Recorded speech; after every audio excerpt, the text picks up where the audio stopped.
Zani yeftizinyi bahanzahar Dita na fatita Zenyi na tana tamina Mivulanga na kwa fatita Zenyi chima pani Lozala ime tutani marina Uweti kisaraka Mafilwa Zami mahazu zaho Nenginuma Anawani ya vazere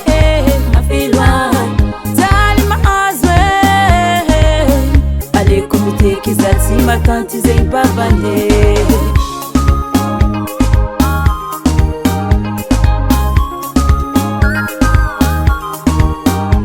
Papira fesa ngala vatonoza Zenchi tia kuwaza Rauna hula vatonoza Zenyi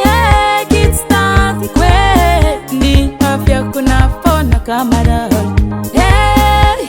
ni afya kuzinye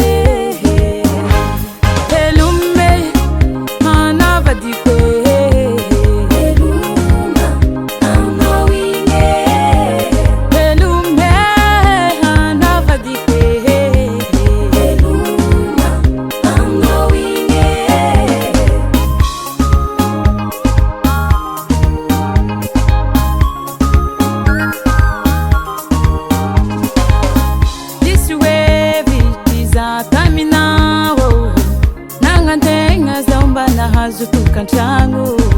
mama mafinye kawa zatstani mafra nazuza anawi vile kolela himba nanzari helume anavadikwe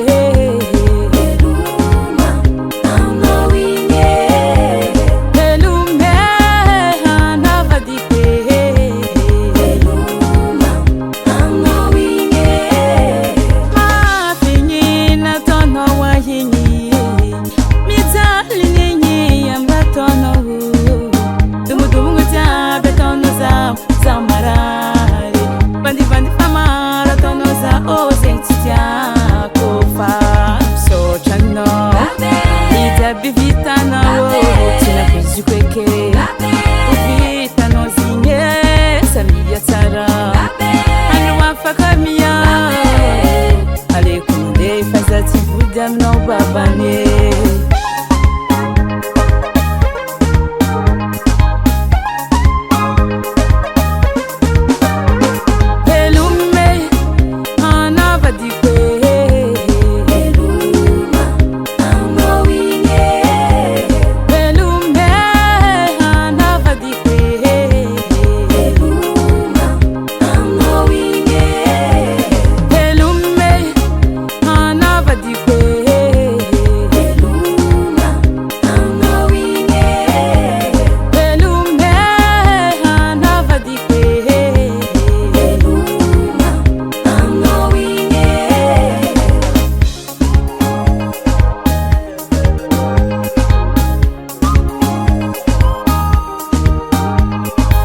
Madek Record.